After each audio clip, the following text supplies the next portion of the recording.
It might be the look you use your glasses on the head look on purpose. It's a Brett. That way you can look inquisitively, like doubtingly at me over your frames. That's a teacher thing, you know. Seriously? Really? Yeah, exactly. I'll just talk like this the whole time. Welcome to Quiet Storm. I like it. Yeah. All right. We're lining it up. I'm rolling. Can I do the clap? Yeah, please. And I like it. Yeah. All right. So you sir, you sir you sir are hypercranial. You are hypercranial, and that thing is huge. And I'll tell you this right now: when my I can't stop staring at it. It's when my son was born. It's got its own weather system. Yeah, I was thinking you get your own Facebook page for that thing. I know. We should. So when my son was born, he also was hypercranial. I'll tell you, first my daughter was hypercrachial. My son was hypercranial. Right. So Lily, when she was born, her hiney crack went all the way up to about between her shoulder blades. Well, you're serious? Yeah, and she had to grow into her crack, and so as she grew. Thank God that doesn't happen like when you get old. I know. And it goes the other way. Yeah. and then when Jones, his head was so large that I'm not kidding. Like nurses would come by to look at it. And your wife still resents you. Yeah. and so so other so they had to go get like the little kid cap hat thing didn't fit on. They had to fashion other headwear to keep him warm. He had a huge head and he had to grow into his head. Did they say he'll cry himself to sleep on his huge pillow? All right, man, you ready to do this thing? I'm ready. Eric now Jarvis. I know why Georgia resents you. It's the giant cranium. It's the Eric Jarvis show. All right, Julio, you ready, brother? Let's do it, man. Let's hit that thing. Yeah, I need to be. Yeah, we are rolling, brother. Nice. Feel it. I feel it. Yeah, there it is.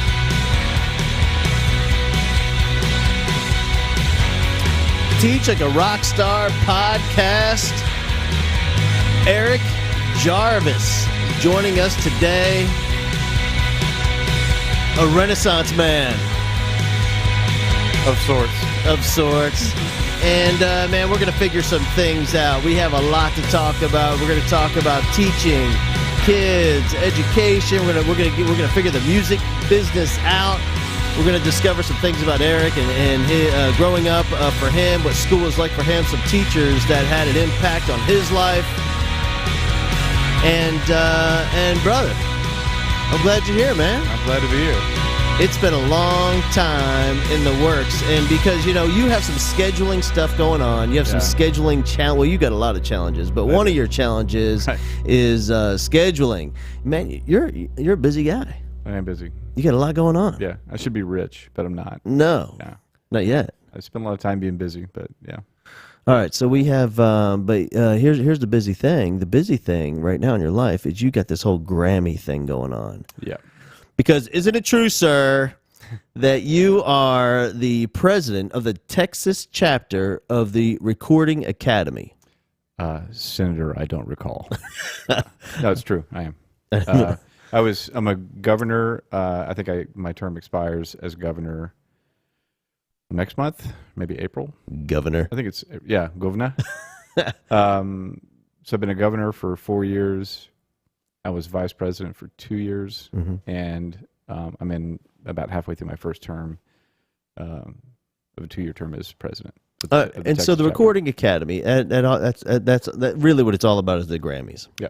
All right. It's part of what it's about. That's the brand that everybody knows, and that's what the golden statues and the TV shows what everybody knows us for. So all right, and so so how does now help us out, because let me tell you, there's a couple of things I hate in life, and one only is a couple. Yeah, well, that we'll talk about today. One is the music business. Okay, yeah. I'm with you. Right, exactly. So, but it Oh seems, wait, there's a music business. and so it seems to me that well, and I shouldn't say that because it's probably not unlike any other business. It's all about kind of who you know, whose turn it is, what we can sell, who we're going to market, and we're going to cram it into your ear until you start to love it. And it's no different than any other kind the advertising business or. But you have some insight in the music business, and we're going to get to that. And but before we get started with anything, did you check out the Lance Armstrong thing last night? I did not. I'd seen so much on Twitter and so much pre-reveal, that I didn't need to watch it. Right. Plus, it wasn't a big shocker to me anyway. I mean, I don't have any real. I mean, if you're leading me towards expressing my opinions on doping and Lance and the Tour de France and lying and the integrity of the athlete and the American experience and all that, I don't really care. I mean, I thought it was awesome when it was happening. Not the doping, but the winning. I thought the doping was right. Yeah, the on. doping was so spot on. No, he was an incredible athlete. Incredibly driven guy, and he's from Austin, which I thought was cool. And so it was all going down the multiple years of consecutive, trouncing at the Tour de France. Did you watch Tour de France? Yeah, did you buy in? You were into it? Yeah, I mean, it's the only time I ever watched biking. Yeah, right. That in the Olympics. So anyway, I mean, I was similarly like with Mark McGuire. Mm-hmm. I mean, it was obvious that guy was juicing. Sure. I mean, he looked like a gorilla for God's sakes. In a matter of years. Yeah, I mean, and then like I was kind of disappointed about. I guess it was Sammy Sosa. Was it the next reveal? Mm-hmm. And then Clemens and all that. I mean, it just seems like now, the membrane has been burst. Like, if you're going to compete at that level, you either can, count on the fact that somebody was juicing or anybody that's that much better than the previous. But right. I go back to the Bambino, man. I mean, he did all that stuff drunk. Right. I mean, the only thing he was hitting was the sauce, and right. People are still trying to break his records. Yeah, exactly. Yeah. And so he was heavy. Well, he's a bigger man. He's a bigger man, and he drank some booze and hit a bunch of home runs. Unbelievable. Yeah. So for Lance, I remember watching him, and I can remember like him toying with the other riders out there. Yeah. And he would tell them, "Hey, on this next climb, yeah, here it goes. Right, get ready for it. I'm going to turn it on." Yeah, and he would slow down, let him catch up. He'd burn him again. He was toying with me, and I did it, man. I loved it. I loved watching him. I loved the whole act. I loved how much better he was, and I loved the story. Yeah, the comeback story. Yeah, I love the comeback. I love the pictures of him with going through the treatments, and there he is riding a stationary bike, and the surgery, and there he is on the comeback trail. I mean, I bought into the whole thing. But you know what? Deep down inside, of course he's doping. Right. Why would he not? I mean, that's what the culture. That's what they do. That's what they did. I don't know if they still do, but it's like if you go to a professional bodybuilding competition and you think someone's not on steroids, you're crazy. Yeah, they right. all are, and there's no exceptions, not one ever. Yeah. And that's just kind of a part of the deal. But in addition to that, man, it's like his. I think if you ever watch it, what you'll notice is about him. He's cold. Yeah. He's like Hitman cold. I did see the clip of some deposition that he had done, years ago. And I was like, wow, this guy's kind of hard. He goes hard. Like, you can tell he's kind of got some some tude. And then I did see that in the interview with the Big O that he referred to himself as a bully. He said, "I'm a deeply broken bully," or something like that. Yeah. Which is interesting insight from a guy who's doing a mea culpa. I mean, as one of my friends tweeted yesterday, he's like, as far as mea culpas go, that was a good one. Yeah. It's pretty good. But, I mean, this whole area for me is weird. Like when to see, Senate hearings with baseball players, I just think is a complete waste of time and asinine. If you need to haul Mark McGuire and Clemens and those guys in front of, the Senate, I mean, baseball's way too important in your life. Right. Yeah, I mean nothing against baseballs. I mean, whatever. The value of sport has its eternal thing. But sure. Pro sports is really a lot about advertising, and I'm kind of jaded now. Like I don't have. I'm from Houston, so that'll turn you off to sports for one thing. But I was born here, and I guess it's been this way forever. But at a younger age, like when the Oilers left.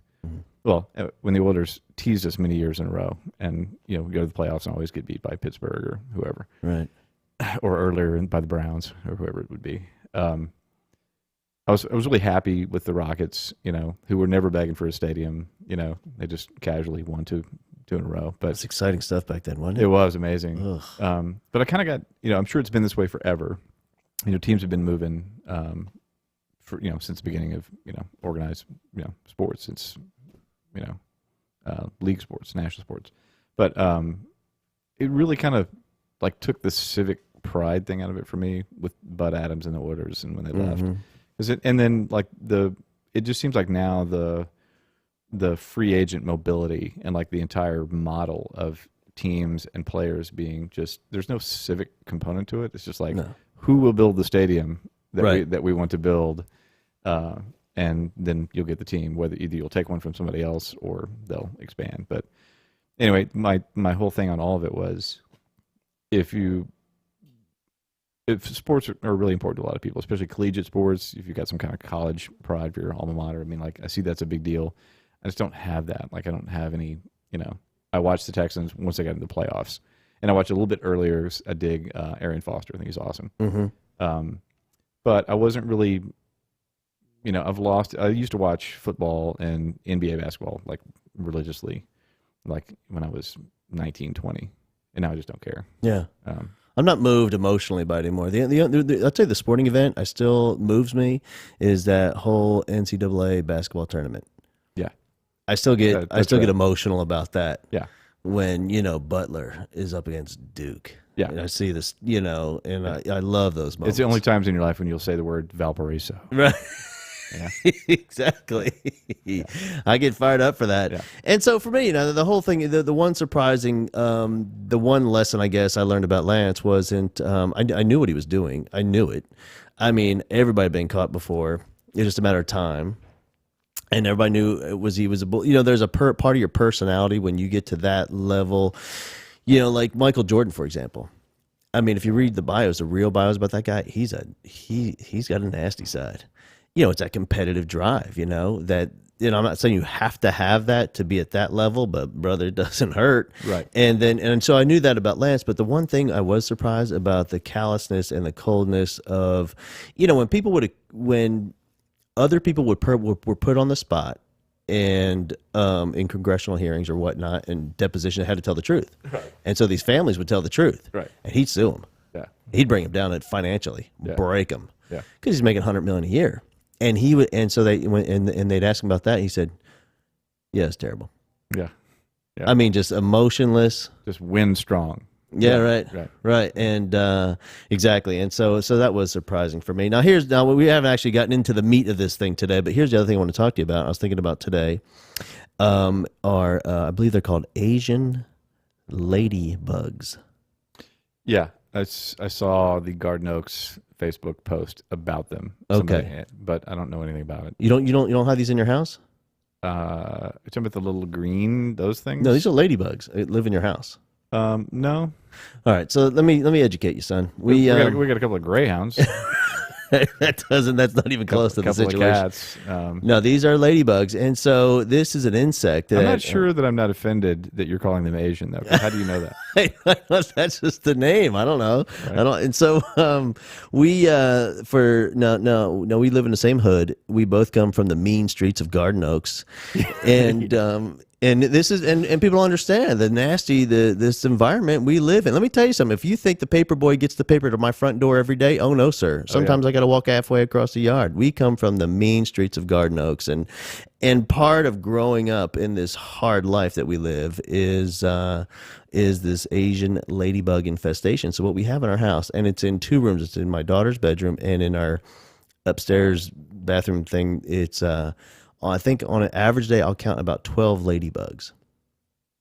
Now was your, like some houses in Garden Oaks, was your house built on a Native American burial ground?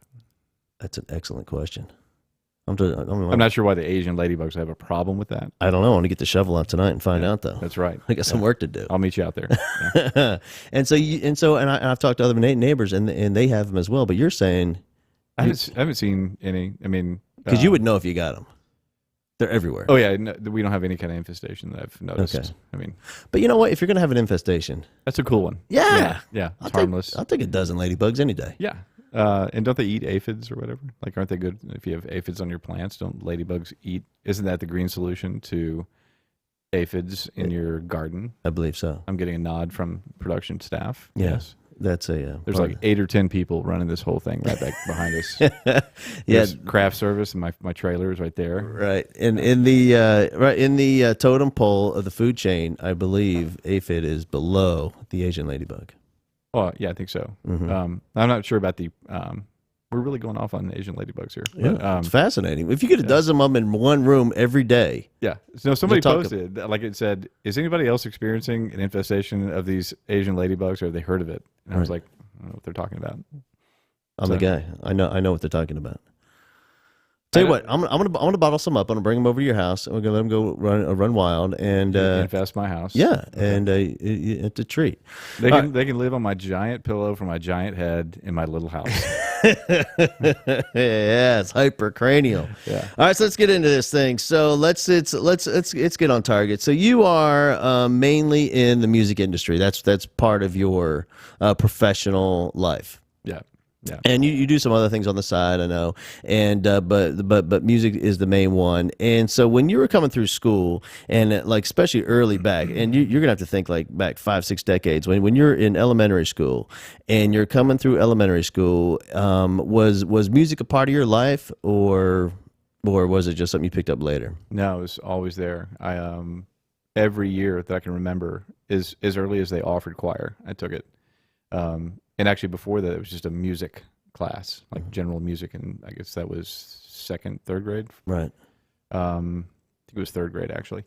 But the minute we had choir, I did choir, and then every year for the rest of, I went to public school, so in both Spring Branch and HISD. And I went from 6th grade through all the way through high school in HISD, and it was, a fundamental part of my school experience. It's like most of my good memories, most of my good experiences, some of the coolest teachers.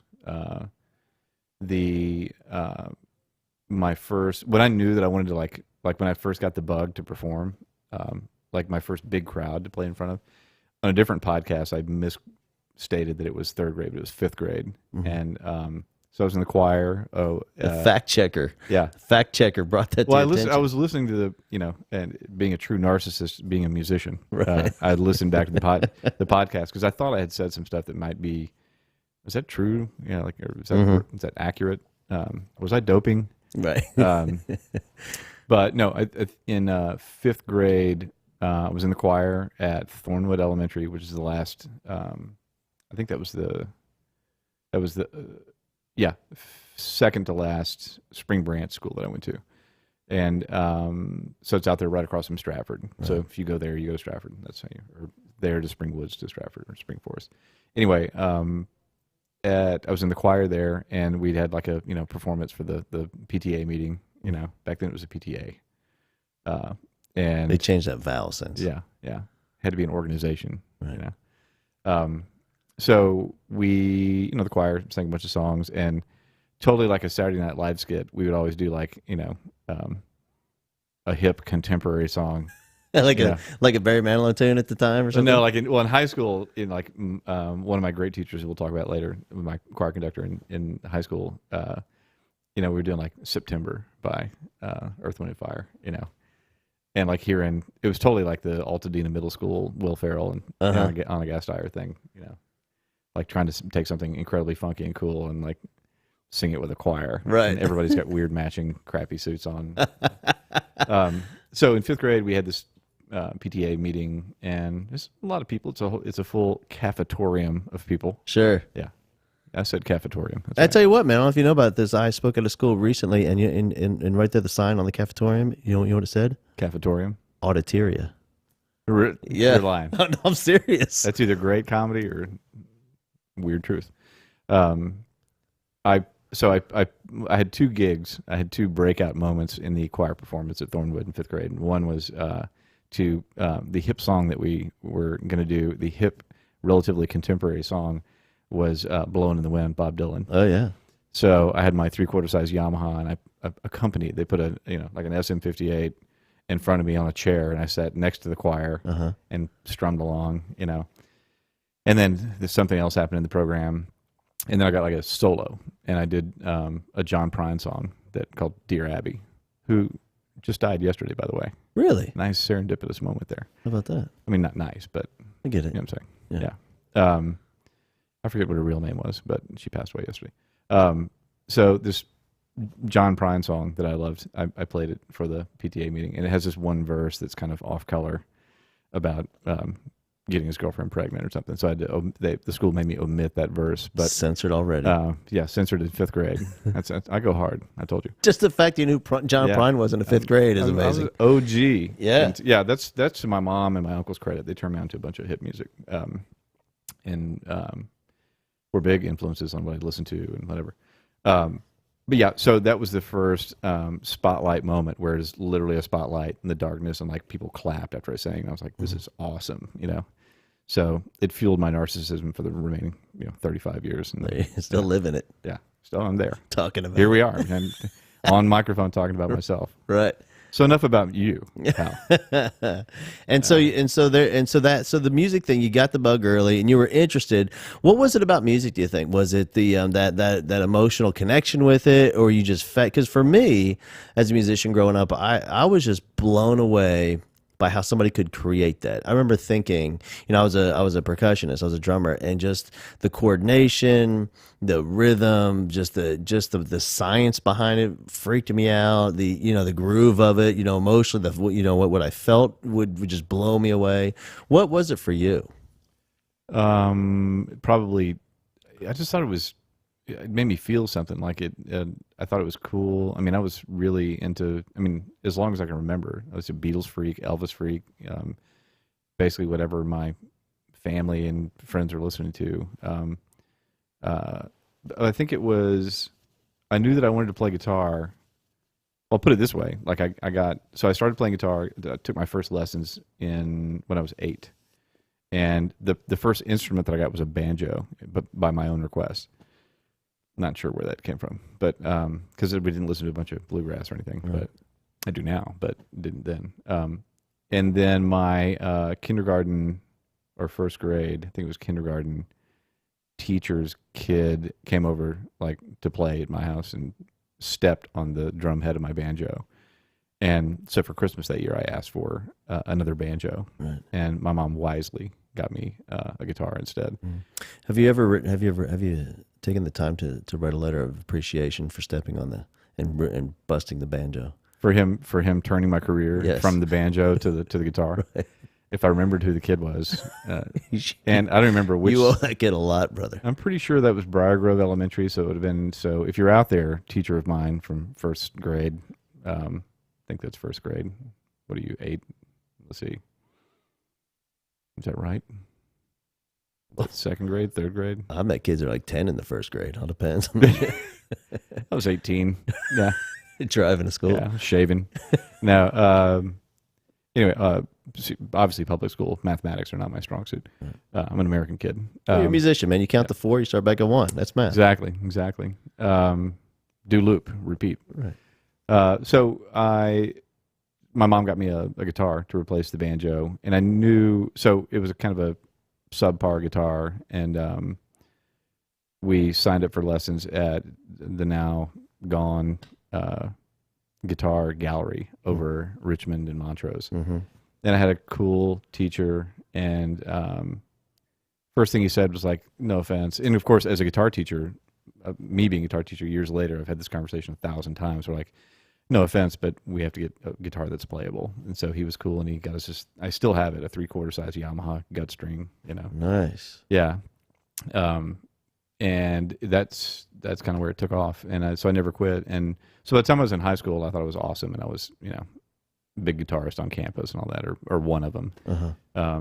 And I was just always did it. It was one of my biggest social connections because I was kind of a bookworm, dorky kid, and that's probably a shocker to you, but it was a really good social thing for me. Like once I got old enough so there was the oh, you can play an instrument and that's kind of cool. And there's all the cognitive benefits and learning benefits of taking music and documented. Yeah, absolutely. So, and I'm a firm believer, but once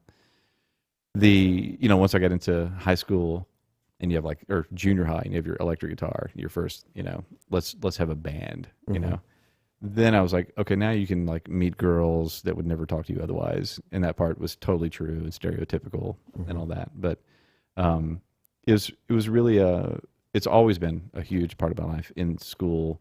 I did, of course, did the plays and the musical theater stuff in school, in high school, and did choir. And then at U of H, I was in the concert chorale, which is this small select group of great singers and with a great conductor. So it's been all the way through my schooling. It was there. And some of one of the best teachers I've ever had in my life was my choir conductor, Charles Houseman at U of H, who's now I think he's the symphony chorus conductor. I'll tell you what's interesting is you don't hear that a lot. When I ask, everybody, people in the airport when I'm having conversations, talk about that teacher that had made an impact, who was a great teacher, and you hardly ever hear anybody talk about somebody at a university level. Yeah. He was staggeringly good. In fact, I had an awkward conversation with him we had an end of semester party where we all went to Cafe Adobe or something. We had a private room and all that stuff, and it was the concert chorale and Dr. Houseman.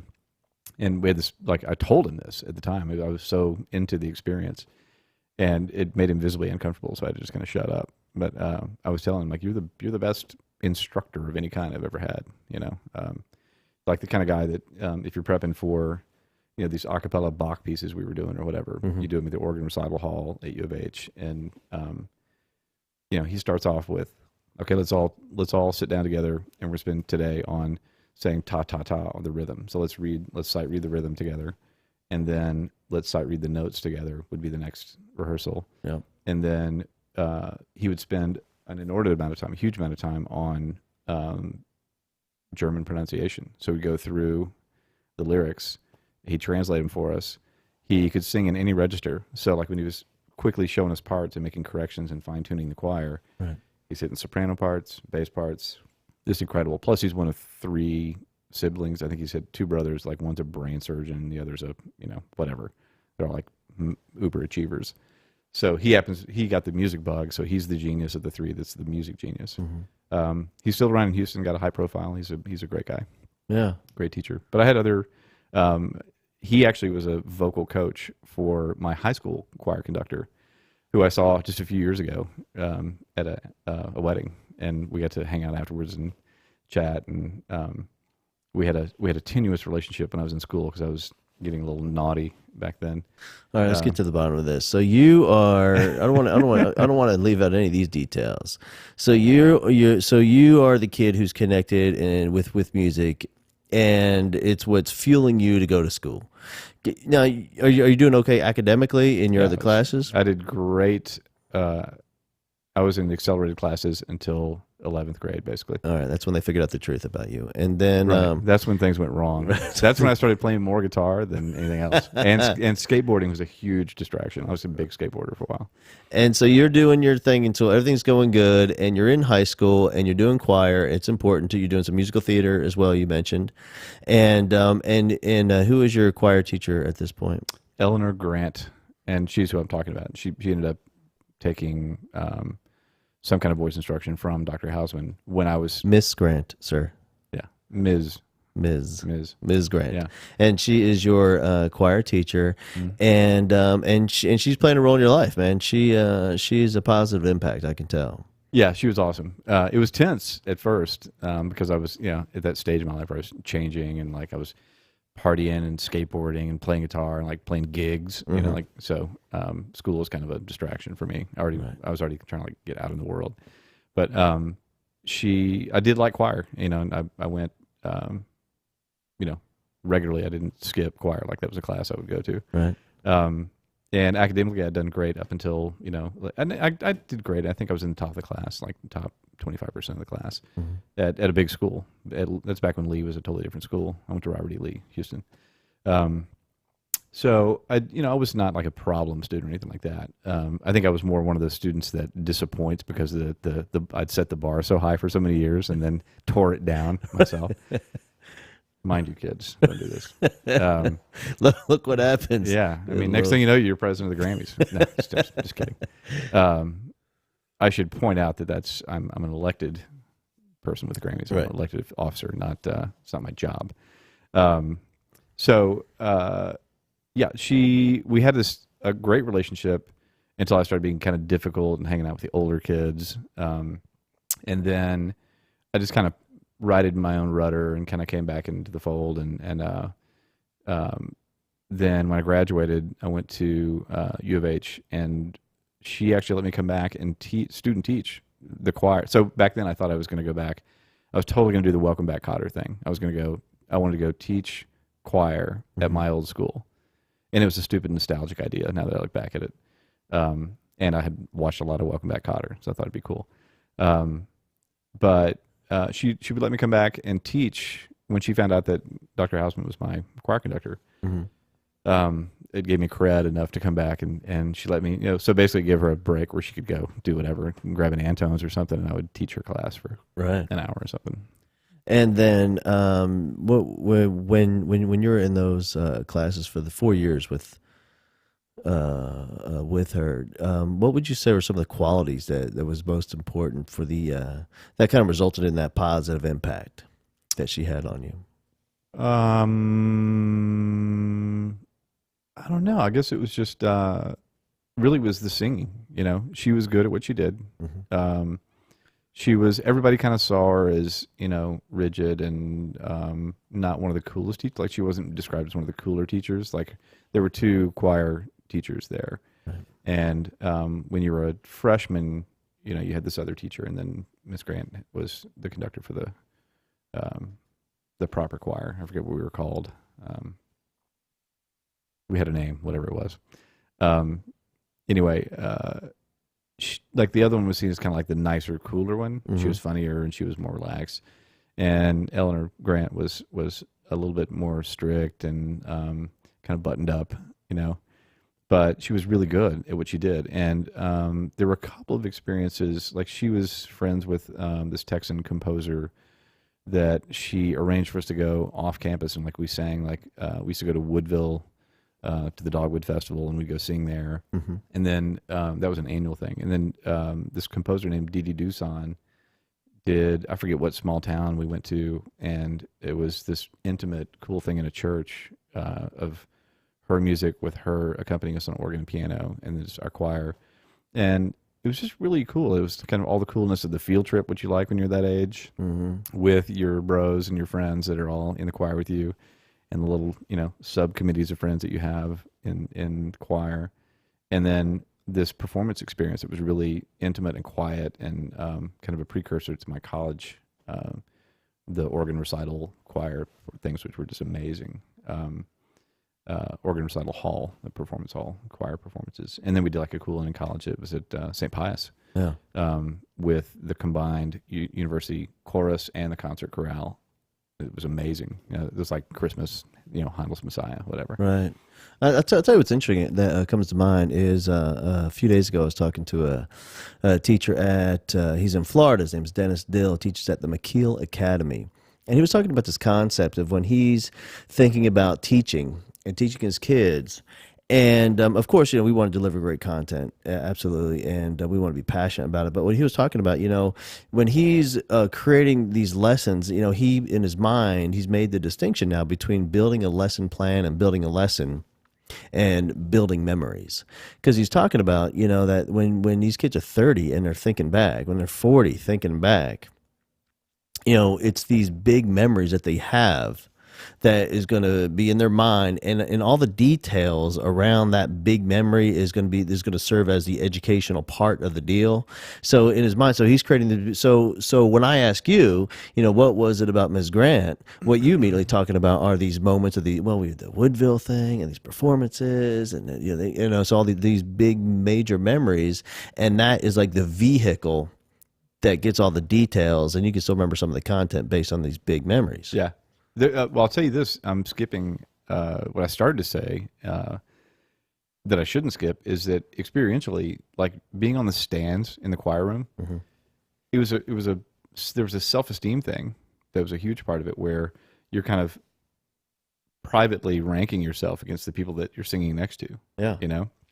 So, I mean, at the, high school level at a public school, it's not super selective. It's an elective class, so it's not like you're going to get cut for, if you can carry a tune in a bucket, they'll let you in, know?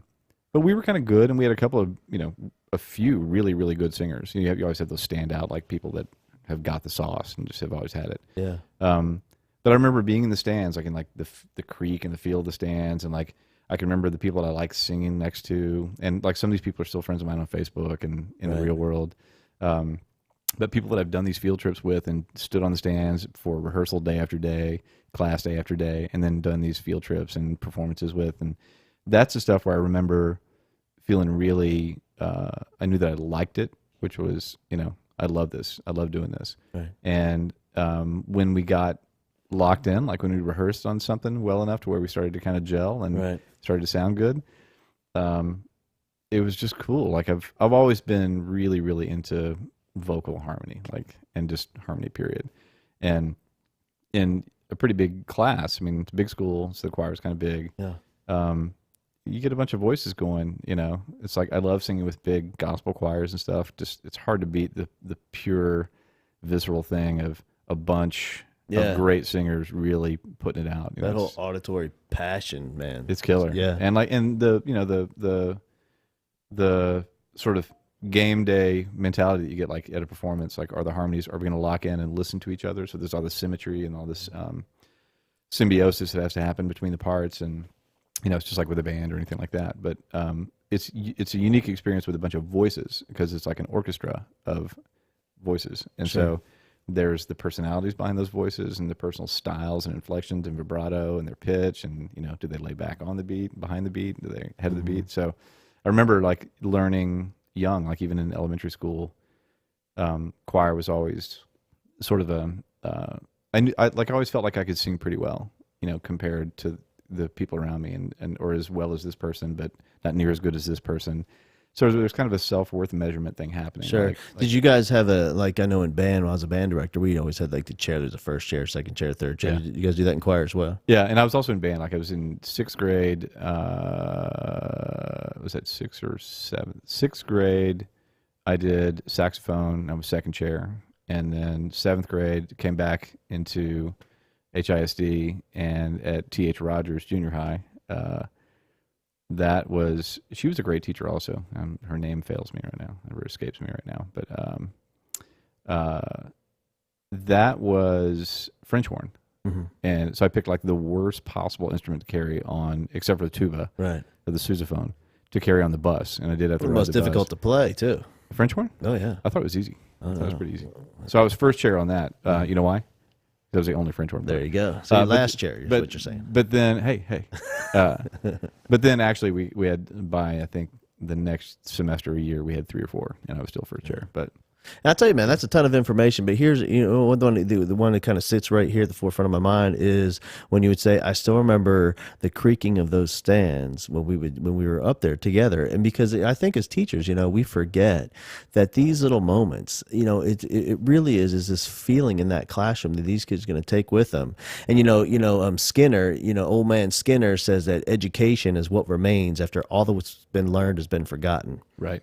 Well, that's really what we're talking about, is this feeling of that in that classroom, and then the content that gets attached to that feeling that we're going to take with us when we move in through life. And in the first, I think I was maybe a third-year teacher, and the first time I really got that, there was a guy I taught with. His name was Gary Faust. He was a band director. He still is, and I remember watching him. He's in front of a junior high, and he would do amazing works with his junior high band. And I was working with my percussionist, teaching in the back, and back there with the monkeys, and there he is up there, and I mean the music that he could get these kids to create. They just started playing 2 years ago in 6th. Right. Here they are as 8th, and he would be up there on the podium conducting, and I mean tears would be coming down his face, and kids were just moved. And this is in the band hall, man. Right. This isn't even at a performance. Right. And it was, and then I mean that's when I really got this whole concept And here we are talking about choir or band, but it could be any class. I mean the vehicle doesn't matter, but once we get that emotion in that class and that passion for whatever we're teaching, that's when that kid is going to walk through the rest of their lives still remembering not just what we taught them, but who we were. And I think for me, that's what education isn't necessarily just passing along the knowledge, man. It's passing along who you are as a person. Absolutely. Yeah. Sharing it with those kids forever. You reminded me. I mean, there were all these other teachers. Some of my favorite teachers, particularly in high school, were the teachers that I had a good rapport with. Like, they were cool. Yeah. And it kind of reminds me of both of my primary mentors in the music business and production business said the same thing that I think back that these teachers successfully did with me, which was just be cool. Like, if you want to get good work, have good clients, and have return business, just be cool. Don't be the grumpy engineer. Yeah. If your chops are good, people might come back. But if your chops are good and you're cool and you're fun to be around and you're real, then people will come back because they like to hang. And I think back now, and Miss Counte, who was my oceanography teacher at Lee, we had a great sparring relationship. She was super cool and smart and funny, and it's not like I was looking to go to, to be an oceanographer or whatever, run a fish hatchery or work for NOAA or whatever. But we had a great, we did go on these field trips and get, fish from Galveston and bring it back in the class, and, maintain your aquarium with a team of, 4 people. But Miss Conte and I had a great, mutually respectful, she treated me really, she challenged me, she'd rib me, she'd joke with me, praised me. But she was basically real. I mean, she was just funny and smart and real, and kind of the filter was off. Sure. That barrier that a lot of teachers, I'm not going to pretend that teaching is an easy gig, especially if you're, a public school teacher in Houston in the 70s, 80s. Right. It's like there's some obligation you have to maintain order. Sure. So I know it's a tough gig, but the teachers that managed to, do that and to be who they were and have a sense of humor, when they could hold down the class and teach the curriculum and make a personal connection with you. Sure. That was the trifecta. And those are the teachers that I remember. Yeah. And they're the ones that usually I got good grades in those classes and, or better grades, in those classes. And, they're the ones that whose names I remember. Most of them are the ones that, to this day, I can remember specific conversations with them that were funny or it's crazy, man, or shaming. Yeah, exactly. Either way, because when you have that, and it's funny because you can remember specific conversations with them, and I don't know if you saw on Facebook recently, I put that picture up there, that kid looking down, it says everything you say to a child is absorbed, cataloged, and remembered. Oh yeah, especially in those moments of intensity. And I think, a lot, you're right, man, teaching is such a huge responsibility. And because of the pressure, and every teacher knows it, I think we don't lose sight of it, but when you're emotionally in the trenches of teaching like that, and some days are good, some days are a little bit more challenging, and the pressure of everything that comes out of my mouth is going into that child and is making a part of who this person is for the rest of their lives. It is insane pressure, and to hear you talk about that, the oceanography teacher being real. yeah. That's such an important thing, because here's the thing, especially today, definitely back then, but never more than today, because these kids, and with our 24-hour news cycle, they know the truth. And they know what you're capable of. Look at it just last night with Lance Armstrong. At one point, one of probably the top 2 or 3 most respected people in the nation went on at the height of that whole thing.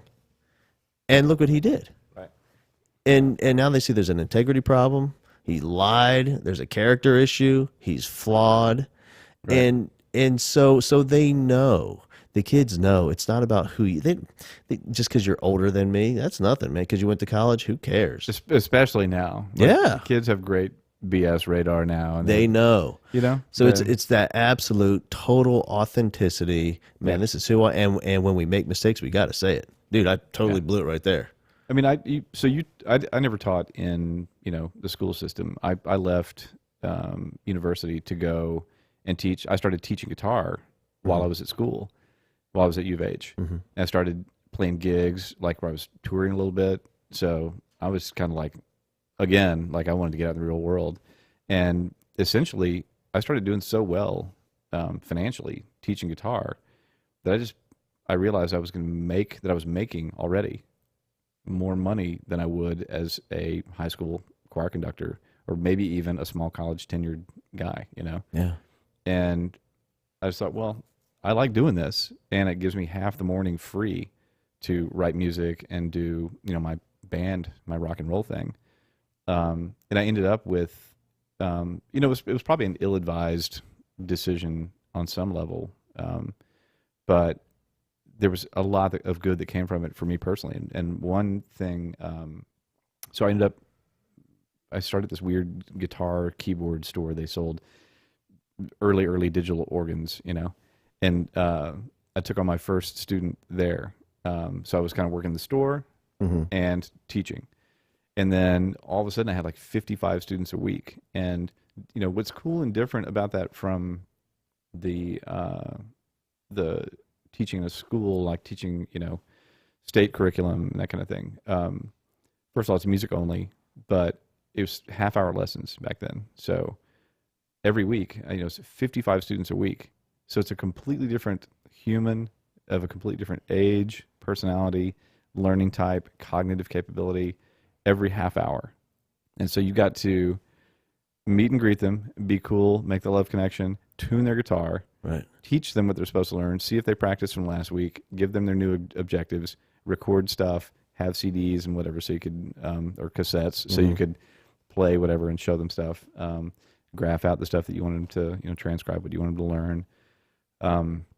But what I realized afterwards was a couple of things. I spent a lot of whatever allotment of patience that you get in your life. I spent a lot of it as a guitar teacher because I did for like 7 years. I taught this many kids. For about 6 of those 7 years, I had over 50 students a week. And you have like inventory of patience. Yeah, you like ran through it. Whatever, you know, camelback of patience you wear under your, you know, skin. It was I tapped it out, but it was really, really enriching. What I realized later was adjusting myself to, you know, a completely different personality, a completely different human, and cognitive, all that stuff that I just said, every 30 minutes and getting it done. And I realized when I quit doing it finally, or quit for some time, I thought, well, that was really successful. That was good for me. You know, that was really good for me to socially, cognitively, everything for me. It was really good to have to adapt to them. And I got to be a good teacher. Like I started out teaching guitar because I knew how to play guitar. Right. But then I ended up being a really good instructor. And then I think when you and I first met, I told you I've had, so my very first student is still a friend of mine on Facebook, and he's now grown. He's got 2 of his own kids. He's, you know, he's a grown man, you know, like, but he and another student that I had have both either written me or emailed me over the years and just said, you know, I was nobody until I started taking guitar lessons. And then when I started playing guitar, playing what I learned at school and then had a band, they had that same social connection that I'm talking about, where these kids that were kind of in the cocoon of being nobody in a big school like Stratford or whatever. All of a sudden they had a skill and a thing that was cool that gave them self-confidence, and it gave them a thing to interact around with other kids that were like them. Right. And anyway, a couple of them have written me over the years or called me over the years and said, you know, just really touching things like, I want to thank you because it changed my life. Like it changed the course of my life, just guitar lessons. Sure. You know?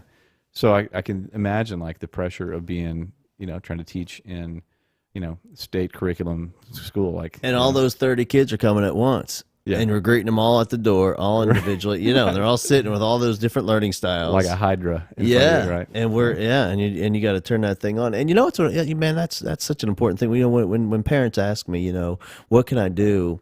My kids now going to junior high. My kids, you got to get them involved in something. Find something. Yeah. You know, whether if it's athletics, awesome. If it's choir, wonderful. Student council, debate, art, band, it doesn't matter, you know. I mean, and find something you know, like my son Jones, he's 7, he's like into this parkour thing. Yeah. Loves it. Yeah. goes to parkour. That's He's like rad. the star, man. He's like the parkour star of 7-year-olds, and that's his thing. And my daughter's this amazing singer, but the key isn't the thing. I don't even care what the thing is.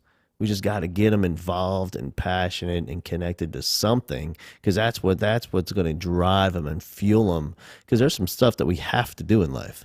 Yeah. And we don't have, there's some things, growing up, you have to do it. That's part of the deal. Yeah. As we get older, those get lesser, the more we can kind of control our lives. But, you have to learn certain things, but that's the fuel that drives them through the rest of it. And so now let me ask you this. So with teaching guitar, because this is different.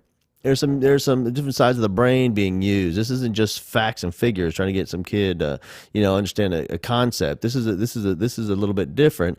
And I always think back to the Michael Bublé quote about singing. I saw a Chris Isaac interview with Michael Bublé, and Chris asked him, did you grow up taking singing lessons? And Bublé goes, singing lessons? Man, that's like taking tall lessons. Right. Right. Well, I took tall lessons, and obviously, and it worked. Yeah, that's a great quote. Yeah, and so, but I think music's the same way, except for with guitar, you can almost get just about anybody to play.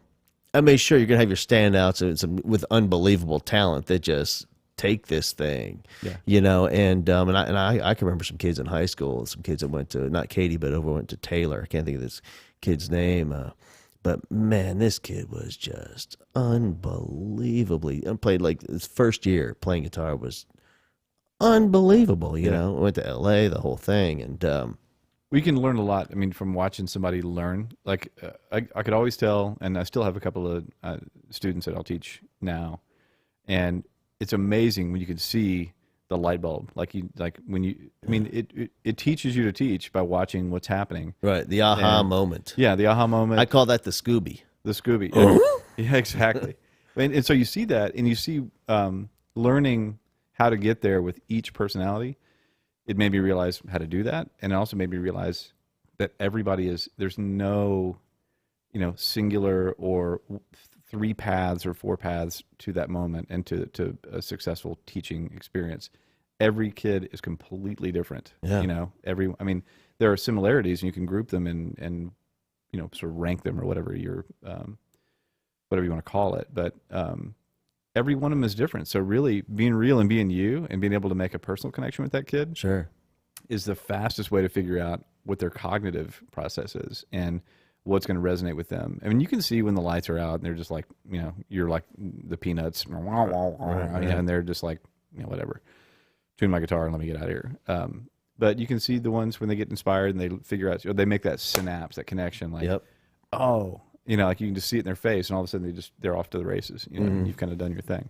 But it was that was interesting, not just educationally, but socially, just like seeing how different each human was. Every half hour, completely different human, brain working a totally different way on each one. Yeah. So there was their aptitude, their learning process, their some of them are like deeply socially challenged. I could think of a couple that I shouldn't mention, but a couple of kids that were really troubled kids. You would call them at risk now, right. But they were. But you call them troubled. Well, they were troubled. I could think of a couple whose parents were just nightmares. Yeah. I remember thinking, what a drag. I don't want to see this person for the first 4 seconds of the 30-minute, lesson. Sure. This poor kid's got to live with them, and they're being raised by that person. But it was interesting to see the kids that had more challenging home lives and more challenging, just their whole situation was way more difficult than anything I'd ever been through. And seeing them just bloom off of something, like just making a connection over a scale or a chord or a song that they like, and they realize they've got some proficiency they never knew they had. There's probably nothing better really in teaching than seeing the person develop because of whatever you've taught them. Sure. What you taught them is kind of cool and okay, good. Now you can play Stairway to Heaven. That's awesome. But, or whatever it is. Sure. But, the fact that you see them get inspired. You see them they start to change their attitude. And, I don't mean on some holistic, oh my God, I changed this kid's life with Stairway to Heaven. I just mean you could see inspiration happen when they realize that you've made a connection. You know. Yeah, and I'm going to tell you, man. I will argue and win every time with this moments of changing kids' lives. I think you really underestimate, because if you think about it on a trajectory of a timeline for that kid, and maybe it is a wow moment of Stairway to Heaven where they finally get the progressions there and it all comes together and they can resolve that thing at the end and it feels good. So, sure, that might be like just in the moment, in the room, but at the back of the music store moment where that little aha, the Scooby happened. But if you think about this kid now, you've shifted his path. Tiny, for sure tiny. And barely even noticeable. But as this kid moves through time, the next year and the next year, he's still on this new path now. And what you see after 30 and 40 years are these kids coming back to thank you now 40 years later, for that moment, because what this kid has now realized, you know what it was? I'll tell you what it was is when I figured out, and they'll go back to the exact moment or the exact conversation that you just mentioned earlier, what they had with that teacher or whatever the moment, they can go back to the exact moment when it happened. And now this kid is on a whole new path, and over time, it is exponential. I call it the 10% difference, because what these kids have 60,000 thoughts a day, 60,000. I know, it's shocking. Yeah, because you met some kids. I only want to know what about 15 of them. Right. Well, that's right. But here's what happened when you just change it. It's change a small percent, 5%. It's 3,000 thoughts, man. 10%, that's 6,000 new thoughts a day over, and these kids have them every day. So that's what puts them in this whole. They end up in a completely separate universe from where they would have ended up because of that one tiny Stairway to Heaven moment. Yeah. And then I always challenge teachers. I said, ask them this, because when kids come back to the school, or they write you on Facebook, I say, always ask them this. I say, hey, on that day that you're talking about, describe the shoes I was wearing. Right. Because you know how kids stand there and they always stare down at your shoes when you're telling them something really heavy. They always totally, yeah, and they always remember. But I always make friends. Like I still have a pretty good way with kids, like my nephews and nieces and the students that I teach now. Like our relationship always starts with like my wife would tell you. Well, she probably has told you and your wife that I'm sort of a man child. Like I'm a musician, but. I dig kids because they're like really brutally honest and funny and like zero filter. Yeah. And they crack me up. Like Right. they're amazing. But one of the things about that's so cool is, unlike conversations that you have all day long with adults, like this terribly shallow conversation that you and I are having right now, where we don't even respect each other's thoughts. Kids, they're listening to every word you say, and so like being cool with them and being real with them. I mean, that's one of the things I had to learn teaching guitar, and like so I had to recognize for the first time in my life that whether I intended it to be so or not, that I was kind of a role model. Like they're paying attention to what they're looking. I mean, they would look at every inch of what was on the walls in my office, my studio. They were fascinated by all these band posters and stuff that I had. All four walls were plastered to the ceiling with posters of my band and these other bands I played with around town, and whatever. Old Lightning Hopkins broadsides and stuff. Mm-hmm. And man, it was like the first lesson. They're always just soaking all that in. It took me a while to get their attention, but they do pay attention, like what shoes you're wearing, every word that you say. And that was like the other lesson for me, which is every parent can confirm, is like I can see it in my nieces and nephews. Like they hear and remember everything. They absorb it all, man. It's a hard drive. You gotta be cool what you're saying. Yeah, it's a hard drive, and it goes in there, and they'll bring it back. Oh, yeah. Hey, do you remember that time? And already I'm thinking, no. Yeah. I know.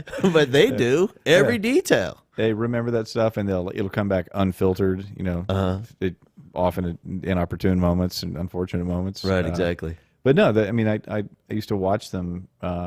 They pay a lot of attention to everything that, this is like your little world where you're teaching your 30-minute lesson or your hour class, whatever. Like they pay, I remember like going to, class all through life, like going to class, and you'd kind of like profile your teacher based on the kind of stuff they had hanging up, and like, you sure would. so like heed the warning to teachers when you're decorating your classroom, like kids are, or not. yeah, or not, yeah, Right. yeah, the total institutional vibe. Right. But that's a big deal. Like people, I mean, I think it's sad now. Like, I always hate to see kids learning in environments that are really clinical and or institutional and just kind of cold and stark and nothing inspirational. I mean, it doesn't have to be like, you know, really decked out or anything, but to know that your teacher is interested in something, and like has some kind of personal style about whether there's going to be anything on the walls and what that is, or, kids are always, you can see it, especially now, kids have so much exposure to, everything in the world from, the blast of media that they've got coming at them, and the entire, informational ecosystem is so wide open to them that you can see that they're hip and they're, they've got great BS radar, and they've got, they kind of got your number immediately unless you're something different. And Sure. so being real is super important early on, I think. And always, the coolest people in my family always treated me like an adult. Like, your opinion matters. They want to hear what you had to say. Don't act like, like running around restaurants and stuff like that, not allowed in my family. Right. Like, you were not allowed to run wild or anything like that. And like grammar and spelling, like you get kicked out of the zebra tribe in my house, like forget it. But that was the harshest thing. That everything else was pretty much, they thought you were amusing. They thought, my family, like the kids were the entertainment. Like we were I always felt like we were the stars of the show. Like, my cousins and myself, we were always kind of. That's that narcissism coming back at Totally. you. Oh, it never goes away. I mean, how much Am time? I not the how star much of the time show? do we have? Right. We're just getting started. I mean, I'm in a few minutes. I have my own questions. No, but it's true. I mean, like, I think the fact that they know that you're somebody, you got your own style, your thoughts, and that you give a crap what they think, and you might think, if you and a kid can share a joke and share like shtick and have, kind of an adult style. Sure. Conversation about stuff where it's not always you're the teacher, they're the student, and I think it's a lot more fluid now. Like teaching styles have probably changed and evolved since I've been in school. Lots of them, not all of them, man. I'm doing the best I can, but there's some holdouts still doing, shut up, sit down. Yeah, I've got the big desk, you've got the small desk. That should tell you something. Or my drafting teacher, who's the anti-teacher. He was the drill sergeant with the high and tight, where if we made a mistake, I mean, it was like, the gulag being in that class. I mean, and if there's a class that you hated at that school, it was that class. And like the punishment there was, if you got caught not looking at your T-square, or talking to somebody, he had what he called the grapefruit up on his desk, and it was a shot put with a grapefruit skin on it. And if you got busted talking or whatever the thing, your infraction was, you had to stand for X minutes at the front of the class with the shot put out. You weren't allowed to lower your arm. You weren't allowed to bend your arm. And of course, I weighed like, 18 pounds in 7th grade. Right. I'm going to make a man out of you with this. Yeah. Turn you into a learner. Totally shameful. Because, obviously my drafting career was going to suffer as an engineer. So, yeah. But that kind of thing, it's weird. Like I always, I've said that I've worked for bosses out in the career world, like a really horrible dogmatic boss, like a really stern boss, or what people call like an a-hole of a boss. I'm like, I understand. Like I can always easily work for those people or work with those people because I understand them. It's not particularly pleasant, but if you don't let that rub off on you, you can be okay. Sure. But those people are usually really clear. They're really clear about their communication. They want this and they want it this way, So that, like, I understand that teacher, and I do remember his name, but I'm not going to say it. But I understood him, and it's weird. By the end of my, when I went on to the next grade, or I think that was a 1 year, like a 2-semester class. Sure. Like we kind of liked each other by the end. Sure. And I was the opposite profile, and he was the opposite profile of liking each other as teacher student. But those people don't stand out to me as effective teachers, really. I mean, I ended up learning a life lesson from him and learning how to, get along with all kinds of people. But I didn't really learn much in his class, and I wasn't focused at all on the curriculum or anything. I was focused on not being terrified of him. Sure. I'll tell you what's interesting is that there are some personality types, and of course my classroom typically has been very different than others, and it should be, because I'm a very different person. There should be very different for me, and that's what we mean by teaching authentically and being real in terms of who you are. But there is this personality of teacher out there, and it sounds like he was close, but it wasn't right. Where I've worked with some really there's gruff and short and precise in their communication with kids, and direct, and they were not nurturing, and they weren't friendly, and they weren't funny. But you know what? They were exactly that's who they really were, and they loved those kids. Yeah. And they would tell them. Yeah. You know what I mean? But then they did not smile. There were no antics. There was no entertaining component to their class. But the fact that they just loved them. Yeah. And they worked hard for them. You know what? That is not to say about that teacher that I'm talking. That's not to say he didn't care about doing a good job. Right. Yeah. He was 100% about doing a good job and doing his job. He was militaristic about it, and he cared. I mean, he wouldn't be in that. I mean, it wasn't just a whatever. I'm not trying to undermine him as a teacher, but I would choose a different style. Like whatever. And there's some people can pull that thing off. It's really who they are, and certainly what works for them is going to work for me, and vice versa. Yeah. Well, the dynamic part of it, like you say, I said like a different personality every 30 minutes, every 45 minutes or an hour. You've got 35 kids coming in with all those different personalities. That's like, I haven't been in that pressure cooker except for student teaching, right? And student teaching choir. Right. Which is not, algebra. No, and you've already eliminated a whole bunch of personalities. Yeah. Because they don't have to be there. They want to be there. They're the elective, exactly. Right, exactly. And so, and hey, man, let's spend our last couple of minutes. Let's find out about the music business. Because here's what I know. Isn't it true, sir, that so the music business and who we hear on the radio and those people that have been selected to become stars by labels, they're not really the most talented. Isn't that true? Would you? Well, I mean, I would it's a say, simple yes or no question, sir. Senator, I don't recall. No, I mean, I think it's just, well, the music on the whole is completely changed. Yeah. So the technology, I mean, everything's been democratized. And with the advent of digital audio, that was the beginning of an entire paradigm shift, this is all obvious to anybody who's not under a rock. But I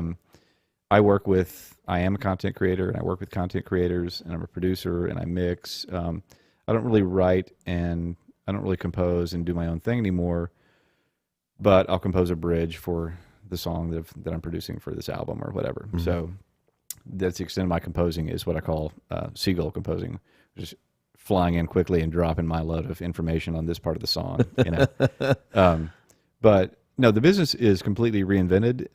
What I would describe it as is that the soil has been tilled, and one of the things what I would take issue with is that it's not that labels anoint artists anymore. That's a very kind of 90s. I would even isolate it even closer. The model that you're talking about, you could more associate with the post compact disc era of music, post MTV. So MTV and compact discs.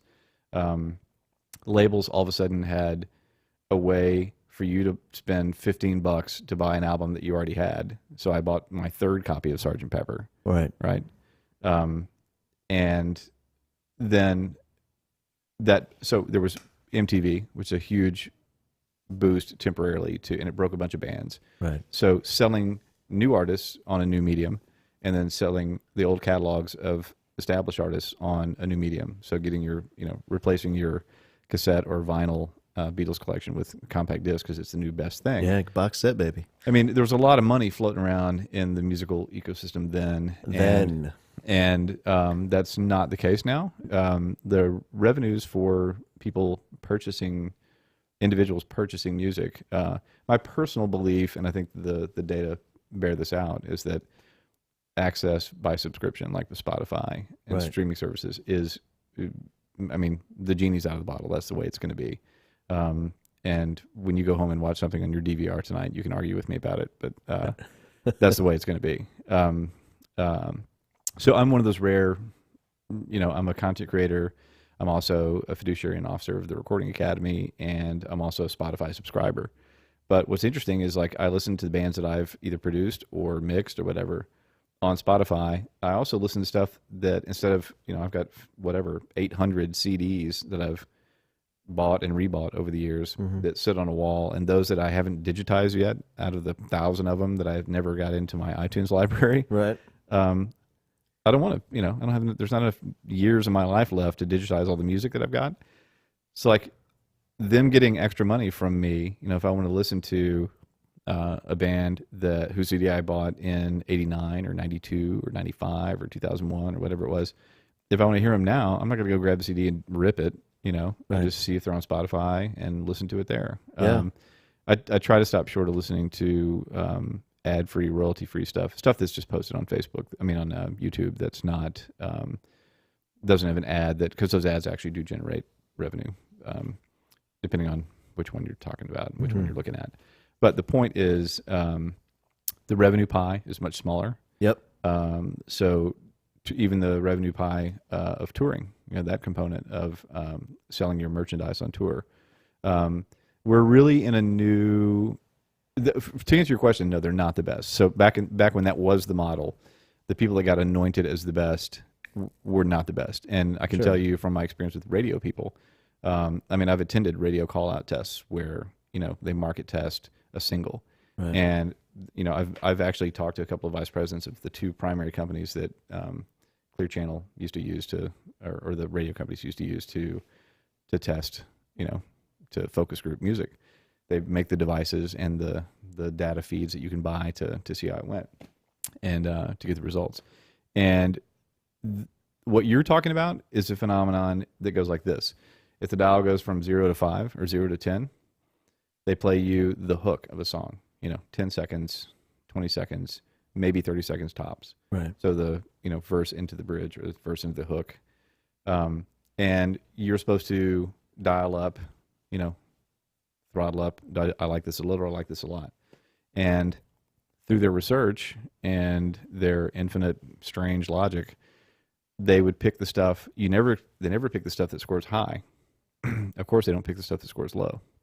They pick the stuff that scores in the middle because it offends the least people and it'll attract some of the people from the high end, and you just leave off the stuff at the bottom. So scary. Yeah, that's the way. I can't say that every radio entity did it that way, but that's basically the way it works. That was a theory back then. It's the safest path. It's the path of least resistance. That's how we program. Yeah, and the reason I bring this up is because what I see is right now for a musician. I smell a Grammy question about are the people that win Grammys really the most talented? Obviously, they are, and I welcome that question, Senator. Yeah.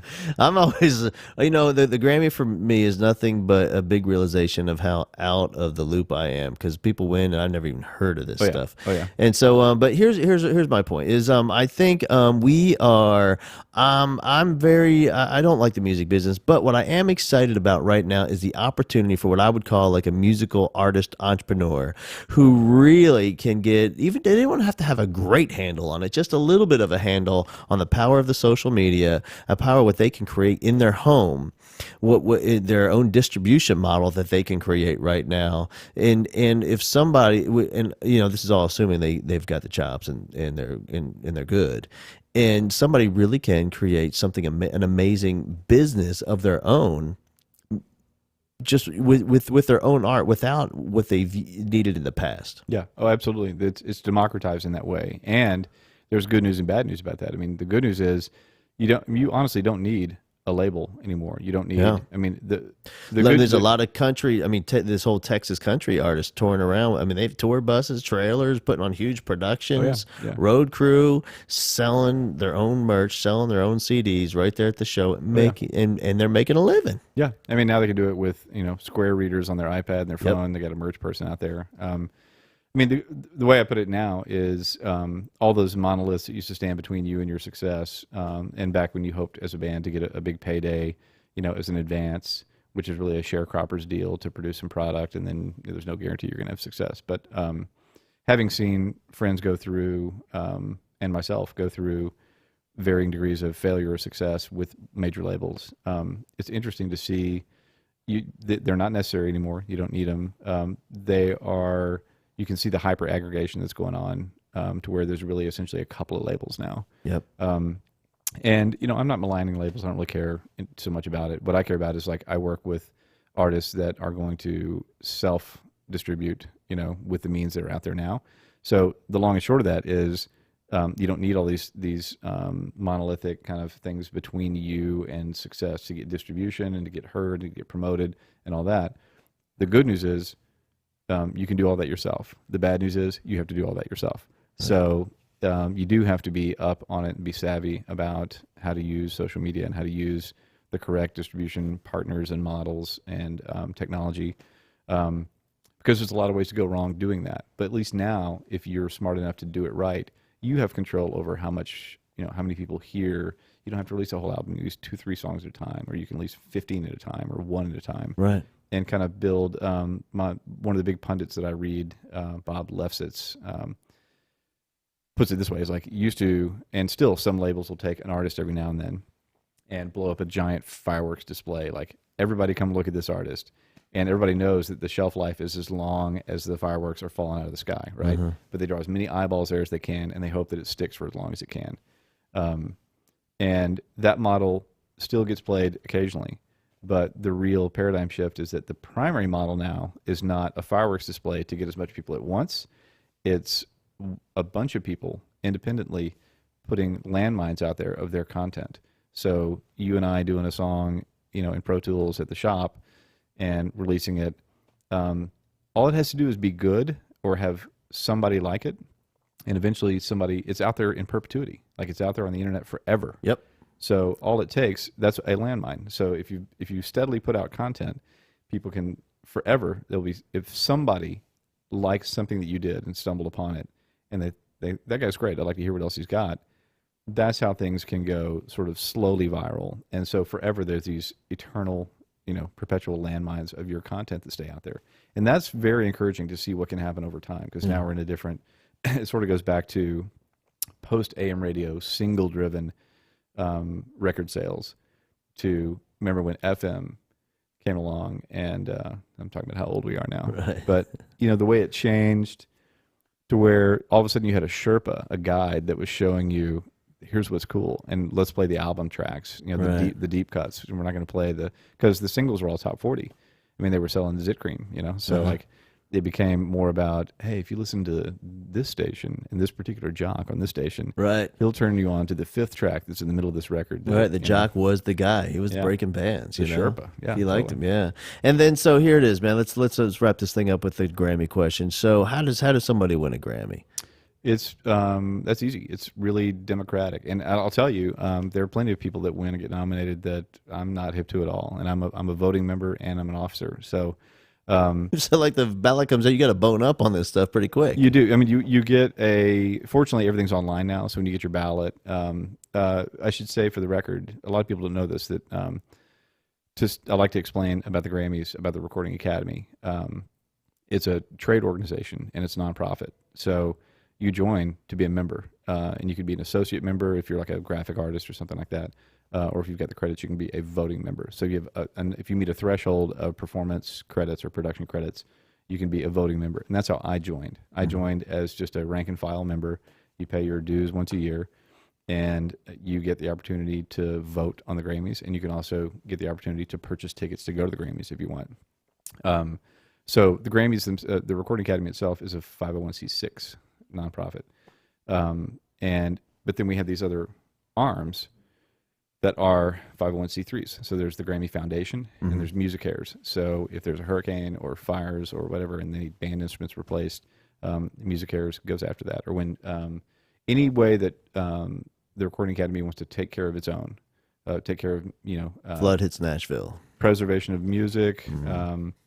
My friend Chuck Rainey, legendary bass player, played with Steely Dan. His house burned down, and Music Care stepped in to help him, and that kind of thing. And the Grammy Foundation does the preservation of musical archiving, that kind of thing, and advocacy. So to protect content creators from not getting paid royalties, like when Pandora wants to pass a bill that says we'd like to pay less in royalties because it just costs us too much. We're the guys that go up to Capitol Hill and say, no, that's not going to happen. So I take a lot of pride in that. And the Grammys get a lot of flack for being all about the golden statue and Beyonce and whatever. But the awards is one thing that we do, and how you win one, and which I've never won one, but I do have a good friend, three friends who are Grammy winners, and it's purely democratic. The rank and file that pay their dues and have voting credentials get a Deloitte ballot, and it's 2 rounds. There's a round, people submit their work, and we all review that in aggregate. We're out there in the market, and we go online, listen to all the samples, and it's a to be nominated round. Right. So when you make that first cut, it's a huge honor to make that cut, because then you're a nominee, and that's a first-tier, very high cachet thing. You've been nominated for the highest award, from your peers. Some people don't believe in competition in music at all, and that's a huge debate that I think there's credence on both sides of the argument. But I put it this way: nobody really cares about, they'll complain about Grammys and they're fake, and they don't care until they're nominated or they're about to be, and then suddenly they're very interested about how it works. I love this. But there's a lot of sort of, supposed or presumed, skullduggery that goes on, like with the Academy Awards and with the Grammys. And I can't speak to the Academy Awards, but you get a Deloitte ballot and you listen to the stuff online, and you're urged to, you're not allowed to just, it's purely democratic. It's a paper ballot. You have to send it back in the Deloitte envelope. It goes to Deloitte, and they control it. So nobody knows who's winning. The only way that you can game the system is by whatever means you've managed to get as much exposure as possible, so that your name recognition is very high. Right. And so if the guy who's not voting responsibly just says, well, I recognize the Avett Brothers, I'll vote for that, or whatever, or Taylor Swift, or whatever the thing is. I'm trying to be fair in the names that I drop. It's like, who's good and who's bad. But you can do that. So you've done a good job of raising your profile, or your label has, or whatever. Right. But are people campaigning at this point? When a ballot comes out, are you getting an email all of a sudden with a link to it? We have our own social network called Grammy365.com. And we actually had to, this year, we had to implement an opt-out, like, I'm not going to receive any friend requests or emails during nomination season. Right. So that you wouldn't get solicited. But you are allowed to solicit. You can't mention what category and what the field you're in, or what the category number is. Right. But you can say, hey, I've got a record that's being considered. Will you please give it a listen? That's okay. So you can campaign in that way. But when it comes down to it, it's a vote that goes out. I just sent mine in last week. And I will be sitting in the audience when I see if my people that I voted for won or not. You have your scorecard. Think. Really, I used to. It's embarrassing because I know how you think. Knowing you're gonna sit there, and when your guy doesn't win, you're gonna think, I can't believe they got that one wrong. Well, yeah, exactly. Well, I'm always the taste police. Like, they don't know what they're talking about. Right. No, I don't have any dogs in the fight. So, like, if I had an album that I've worked on that I tried to get nominated, you're not supposed to just vote because you worked on it. But a lot of people do, because they really believe in the records that they worked on. So that's the only way they can get kind of internal. But it's really hard to control the voting membership at large. You can't do that. It would take a conspiracy that we're not capable of to do that. So it's purely democratic. And what happens is we vote. I can tell you at the governance level, the way we determine categories, like, how many Latin American music categories there are, or subcategories, that can get controversial when we go up for our trustee meetings, because that's where that kind of stuff is decided. Like, how many records were submitted in the norteño category, right? And it has to meet a certain threshold to make the ballot. Right. So you've got to have enough steam behind your genre, your category or subcategory, to get on the ballot, to even be considered. So that is the only way that you can get sort of blocked out of the system, but that's really up to you. If you and your buddies that all do polka music, or a specific region of Polish polka music, then you can do, you sign them up. Tell you, man, if you want to win a Grammy, I think there it is. You just find that niche, and you just put out as much polka as you can put out in a year, and just you increase your odds. The narrower the niche, you're right. But the more buddies from your niche that you get to join as voting members, then that's the only way you can game the system. But I can tell you that is a long slog. That is a hard slog. All right, last thing, brother. Before we part ways, give me 3 bands, 3 musicians. I hate these kind of things. Well, of course you do. Three new ones that maybe people have heard of, maybe they haven't. 3. Somebody new that people need to hear, people need to listen to, just get exposed to new music that they might not have heard from anywhere. Give me number 1 is in no particular order, sir. No particular order, because that's impossible, and I'm terrible. Like I can't even give you my 10 desert desert island albums. I can't do that. No. But I mean, there's a guy named Billy Harvey. Billy Harvey, number 1. Yeah. Great friend, great producer, great guitar player, super cool guy. Lives in L.A. now. He used to be in Austin.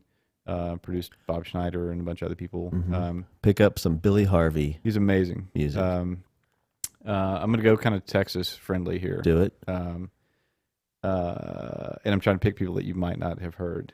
I would say, God, this is tough. This is really tough. I'm going outside of people that I work with. Uh-huh. Well, tell you what, I'll not do that. If you like hard rock, there's a band that I produce here called Black Queen Speaks from Houston that are like straight up, unabashedly just doing rock and roll, and they're great. Say the name of that again. Black Queen Speaks. Black Queen Speaks. Yeah, I like it. They just opened for Slash this year at House of Blues, and they just do like this straight up, unabashed, unashamed rock and roll that's just got the swagger that used to have, and they're really good. Billy Harvey is a lot more kind of singer-songwriter kind of guy. All right, here's a big one. Now, this is the finale. Come in strong with this one. Here we go. With the third one? Yeah, let's go. I don't know, man.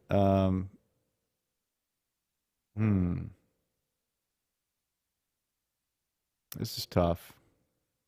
I'd be excluding so many people. I don't know. I mean, you're gonna let me down on the finale. Well, now I'm going through all this. I'm databasing everything. Like, should I go for a different genre, or people I have worked with or I have not worked with? I don't know. I listen to weird crap like when I'm not producing. Right. So I'm always kind of listening to obscure either stuff from way back in the past or Afro-Cuban music or whatever. I'm trying. Basically, when I'm working on music, I'm listening to stuff that doesn't. All right, sound dude, I'm gonna make it anything easy like for you. Because I can feel your pain. You're writhing over there. Here it is. A tough thing. Give me something that you've recently heard that's popular that you think is good, that you like. Oh, I thought Adele's 21 was a staggeringly good record, and she deserved everything she got out of it. Me too. I'm with you. She and the producer, both, everybody. And her production team, her road production team, great job of controlling the experience around her and not making her star too inaccessible and whatever. Yeah. But I'll tell you this, there's a lot of people I don't listen to all the time, but have won Grammys, like the year that Beyonce raked in all the, it was 3 years ago. Right. She's, my friend Dan has recorded her and engineered and played with her and done these big records with her. And the guys that have worked with talent like that, whether you like that kind of stuff or not, they'll tell you, you have somebody amazing in the studio when they've got that much sauce. So there's a lot of people, I mean, I think that's fair to say. I can't tell you who to listen to. I am a terrible musical guide because, like I said, my main goal when I'm not under the headphones working is I try to listen to stuff that doesn't sound like what I'm working on. So I'll listen to just really weird stuff, or I'll just listen to NPR, Right. I mean, I'm that guy. I mean, it takes a lot for me to go see new bands, like somebody that I trust that's really tell me about a band. Or I stumble on them by going to see a band that I like. Right. But I don't go see a ton of bands anymore. It's like my hearing and my time are just too, I don't have enough of either to go see a bunch of live music all the time. But I try to. I can't fill the third slot. You did, man. Tough. No, you did. I mean, that's somebody that's got a lot of accolades. Yeah. I mean, Adele had an incredible year. Dude, I totally agree. She's amazing talent. All right, brother. Listen, I appreciate you being in here today. My pleasure, man. Awesome. My giant cranium and all. Yeah, we had to change lenses to fit that thing in there. I know. But dude, we appreciate you sharing your stuff, sharing your story, and thanks so much. We'll do it again, man. My pleasure. We'll do it anytime. Awesome. Yeah. Take care, brother. Man. You too. That was my job. I thought you were gonna clap. Hey, but you got to start it. I was gonna finish it.